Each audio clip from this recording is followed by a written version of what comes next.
Okay, in the last video we talked about living fossils. We also introduced that idea of stasis, those animals that haven't changed throughout history as far as we know.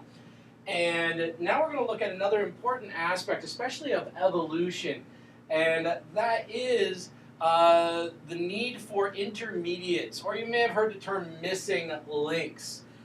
These are supposed animals that link various organisms and show signs of evolving from one animal into another, such as fish to amphibians, amphibians to lizards, reptiles into mammals or birds. That's what an intermediate is. That is the term that is used. Missing link is just kind of a nickname. That missing link, the link between different species, it's currently missing. No missing links have actually ever been discovered. That's something we'll look at a little bit more in a few minutes. If Darwin's idea of evolution were true, there would be many fossils of intermediates. But this is not the case. Even Darwin himself recognized the need for intermediates and believed science would find many intermediates in the future. Remember, at the time of Darwin, paleontology was a very new science. Only a few animals had been dug up at that point in time. So Darwin had faith that in the future, intermediate forms would be discovered. They were still developing the science of paleontology and figuring out some of the aspects of paleontology that we now take for granted. Darwin was over 100 years ago, and almost 100, over 150 years ago. And since his time, over 100 million fossils representing almost 250,000 species have been dug up, recorded, and placed in museums, yet not one intermediate fossil has been found. Now, don't get me wrong, that doesn't mean that people haven't claimed they have found intermediate fossils. The problem is that they dig up a fossil, it looks a little unusual, and so they start, it's the missing link! And Time magazine puts it on their front cover, as well as a lot of other scientific magazines have articles about it. The scientist who discovered it is really trying to do research and everything. And then as he does his research 4 or 5 years down the road, he realizes it is not, in fact, a missing link. Prints even a paper to that effect saying, hey, when I first discovered it, these features seemed a little bit odd. They first appeared to be a transitional form, but after further study, we have realized that it is not an in-between species. So, some of the ones that have been claimed over the last several years, and there's even one that we'll talk about that's been claimed recently, but every now and then we hear about, they found this missing link between one animal and another. And again, 2, 3, 4, 5 years down the road, it's not the case. One of the earlier ones that they first thought of as a missing link, really between amphibians and reptiles, is the Samora. Many paleontologists recognize that the fossil record does not live up to the evolutionists' expectations. And here is one example of it, is the Samora. It was a supposed link between amphibian and reptile, because it was an odd-looking critter. And keep in mind, they only have the bones to look at. They don't have any of the organs to look at. Usually those organs, almost always, are gone. There might be some kind of remnant left, some space that was fossilized or whatnot, to give an indication of something being there. But keep in mind, paleontologists really only have the bones to look at. So they are making a lot of judgments based off the bones and what's held in the fossil record. So there can be some things that are misleading. There are assumptions that are made. Some assumptions make sense. Some assumptions are a bit more of a stretch. Eventually they realize that the Samora is an amphibian, not a link between the two, because the Samora lived at the same time as reptiles. So if it lived at the same time as reptiles, then it could not have been an ancestor to the reptiles. One of the things that leads to some of these animals being considered missing links is that they are found kind of by themselves at first. It's the first time they've seen it, they don't really know much about it, there's some weird features to it, so they start checking things out, and eventually other fossils of the same animal are uncovered around the world. And that's when some of these missing link ideas really go by the wayside, because as some of these are found in other places, they realize, oh, hey, there's reptile bones beneath it, or it's in the same level, same layer as some other reptiles in this case. So it could not have been an ancestor. Another one that's been around for quite a while, as far as that has been considered a missing link, is the Archaeopteryx, supposed link between reptiles and birds. A couple of features that made some of these paleontologists think that are its teeth. It has sharp, pointy teeth. It actually has claws on its wings. You can kind of see them sticking out a little bit from the wing here, right in this area. Whoa, that's not what I meant to do. Let's try that again. Right in this area here and down here. See them sticking out of the wing there. I can't really see the teeth so well. Another unusual feature is the tail is considerably longer than what we find in what we would consider normal birds, or the average bird, especially here in North America.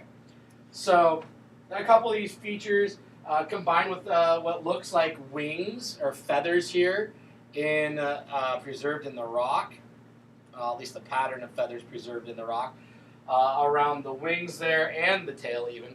It made some paleontologists say, well, this is an unusual looking bird. Maybe it is the missing link. As more fossils were uncovered and studied, it was realized it is a true bird.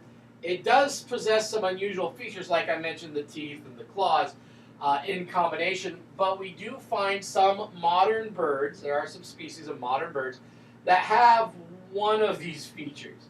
There are birds that have long, elongated tails. There is a species of bird that has claws on its wings.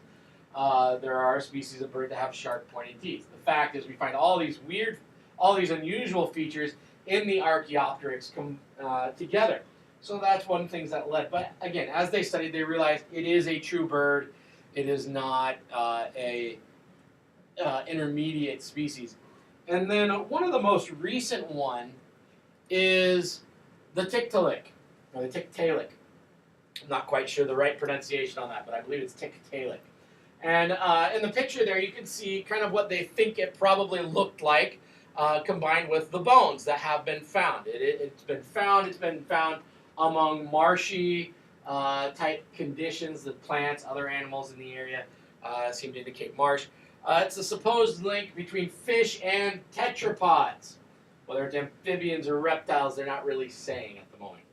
But going from a fish type structure to legs. Tetra means four, poda is legs, so 4 legs.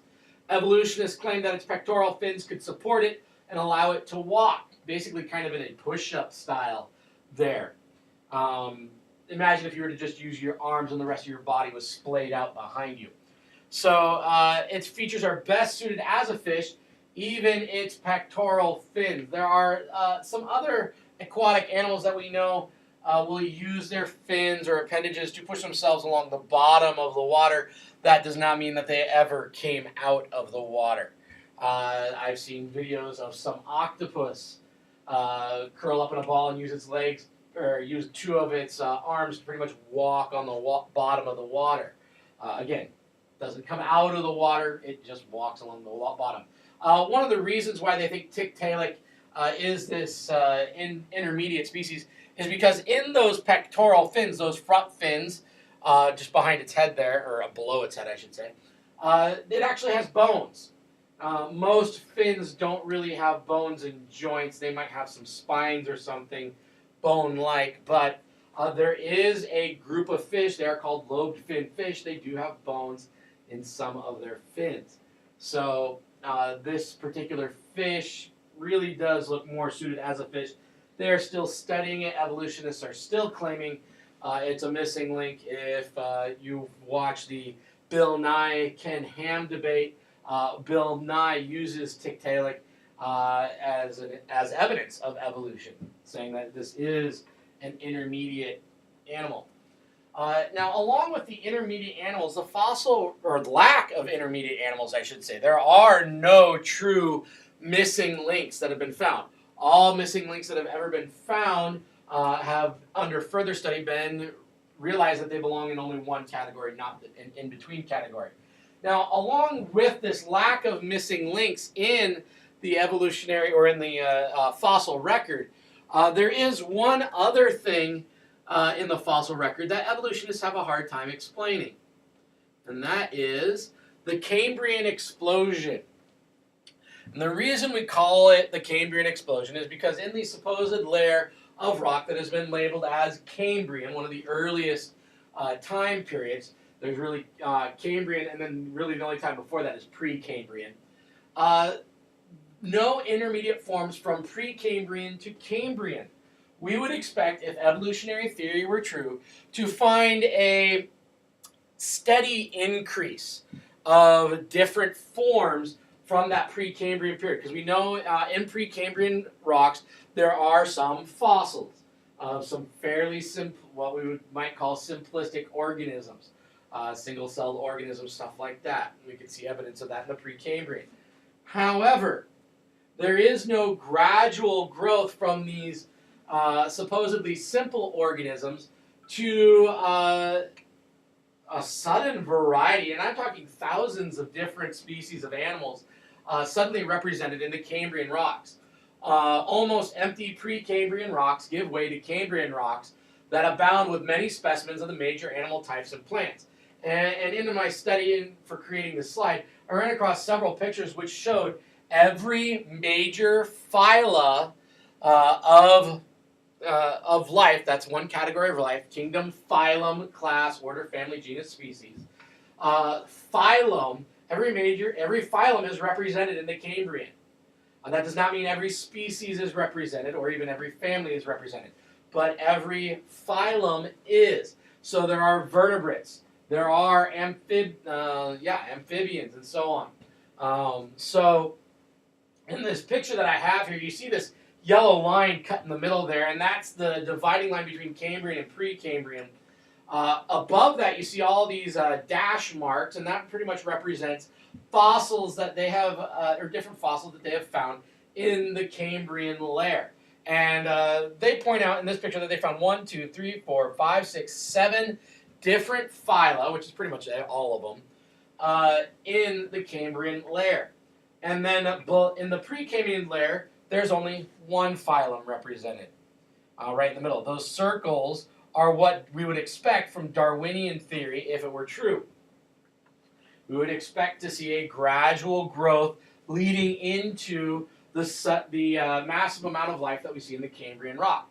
This does not happen. We see practically nothing in the Precambrian, and then comparatively speaking, we see a sudden explosion of different life forms, different types of fossils, different morphology. That simply refers to body plans, the way bodies are laid out, the difference between a reptile and a bird, for instance, or between a bird and a slug. All three of those are different body types. Matter of fact, this was such a big problem that one of the first people who discovered it quietly hid all of his findings and didn't talk about it, simply because he realized the problem it had for evolution, and that evolution could not explain how this happened. And the idea of the Cambrian explosion was buried for, I think it was something like 30 years before people really started finding out about it and what it really meant for the Darwinian theory of evolution. So, the fossil evidence, what we see here is that there are no intermediate fossils, and that at some point in history, life is just there. It is not led up to, it is not it doesn't have really any predecessors to bring it around. It's just there. So, your question for this one, which I believe is the next slide. Yep.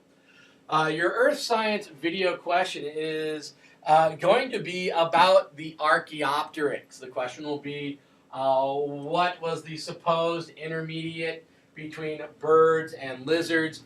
And the answer is the Archaeopteryx.